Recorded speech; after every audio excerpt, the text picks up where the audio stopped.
What's going on, Bulls fans? Welcome to another episode of Chicago Bulls Central. Today, we got to preview the upcoming game tonight. Well, really more in the afternoon against the Indiana Pacers. We'll also be talking about the latest going on with Lonzo Ball and Haize Caruso. The Bulls also rose up in CBS's power rankings. We got all of that and some more to get into right after this.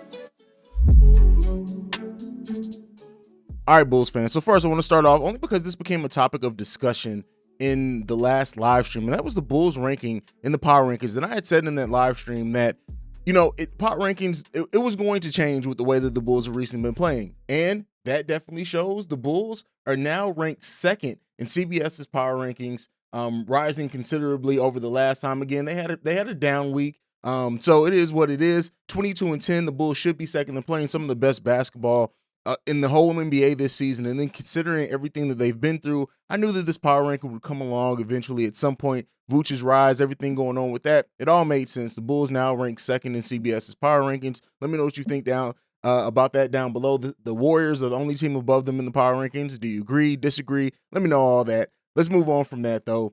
Getting into the next topic. So Lonzo Ball and Haize Caruso both going to be out for today's game against the Indiana Pacers. Lonzo's still in health and safety protocols. I didn't realize he only went into health and safety on the 26th, which was the day after Christmas. So it's been not that much time really since he's been in. I thought he may be back by this game, but clearly I was a little bit ahead of schedule. I'm just excited to have this team fully back and everything. But Lonzo's still in health and safety. He will not be playing tonight against the Pacers. And that makes sense. The one that's a little bit, I don't want to overblow it at all, right? But Haize Caruso still, it was announced that he was going to be out this game as well. He's not going to play in tonight's game. And we know that they gave him that 7 to 10 day window, which he's still within. So they're still within that. And it could very well be the Bulls have a back-to-back. They play tomorrow against Washington. The Bulls just figure, hey, why rush him back on a back-to-back and throw him in like that when we can, bring him along. The Bulls have been playing pretty well without him and Lonzo.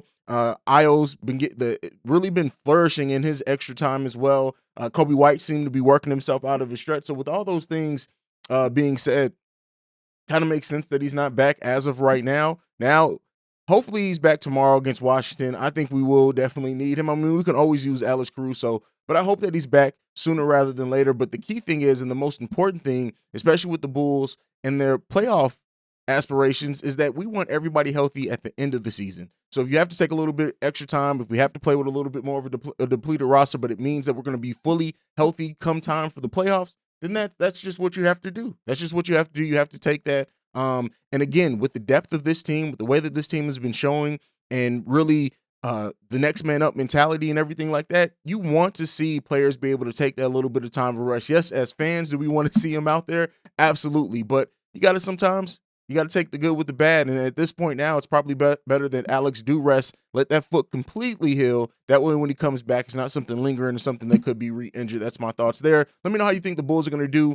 without Lonzo and Alex again tonight. Do you think that Kobe White should continue to start? He probably will regardless. But do you guys think that he should continue to start, considering he's really been playing better, right? This little stretch of starting, I think, has really helped Kobe get in his groove, both scoring and defensive wise. Yes, he had some lapses against Trae Young and things like that, and he's going to have that. He's not the best defensive player, but overall, I do like what we're seeing from Kobe, and I love what I'm seeing from Io. So I like that these two young players, are really getting time to flourish and shine, if I could talk correctly, and shine. And also just going to help the Bulls down the stretch to really have these guys going in a better groove. So that's my opinion on that. Let me know what you think about it down below. Now, next up, we got a big game coming into town with the Pacers. And some people may say, well, why is this a big game considering the Pacers record? Pacers are 14-21. But with that being said, all of that, they have played the Bulls very tough in both of our games against them. We know the game where we got blown out against them. We came back. We got the revenge game. But overall, I want to see the continued thing, like the way that Vooch played defense on Sabonis the last time we played them. I want to see more of that. It helps Vooch build his confidence as well. Previewing this game, they got Brogdon out. Durante is out as well. So those two, they're going to be missing those two players unless something changes last minute. But again, because of the way that the Pacers rebound the ball, the way that they hustle, they play better defense than what their record really shows as well sometimes. So with all that said, it's going to probably be another tough game on New Year's Eve. But let's hope that the Bulls hit that six win straight. We know what the Bulls are going to be looking to do tonight. They're going to be looking to play solid defense. They're going to be looking to go to Vooch early. That's typically what they do.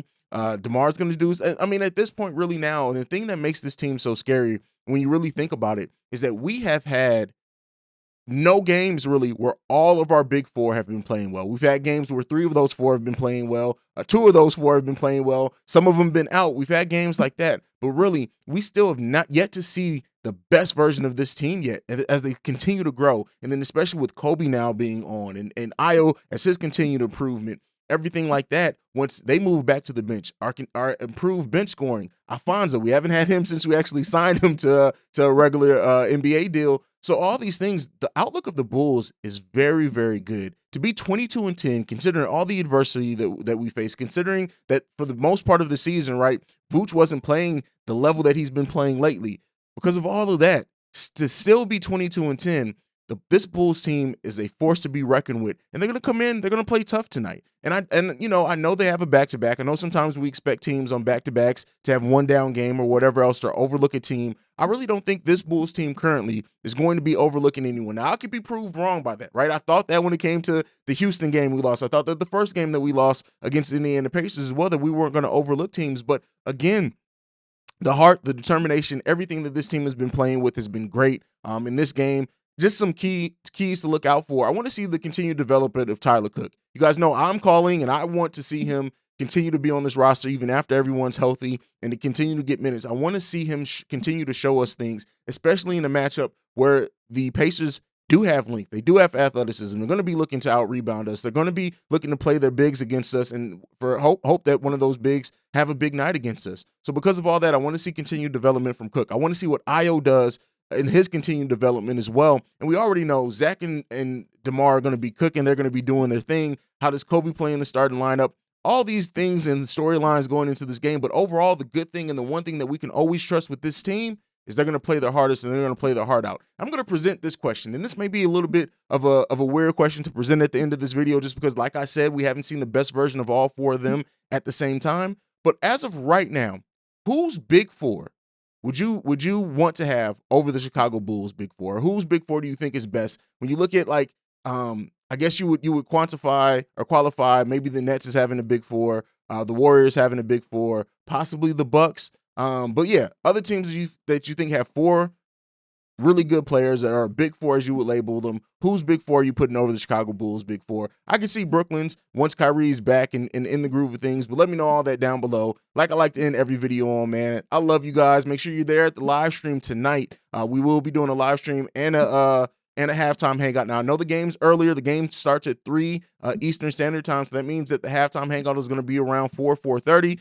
and then the after game live stream is going to start between 5:30 and 6. So it's going to be much earlier, more energy and everything going on. Hopefully I can see more of you guys there. Hopefully you guys are off work as well. But like I like to end every video and every episode on, go Bulls. I love you guys.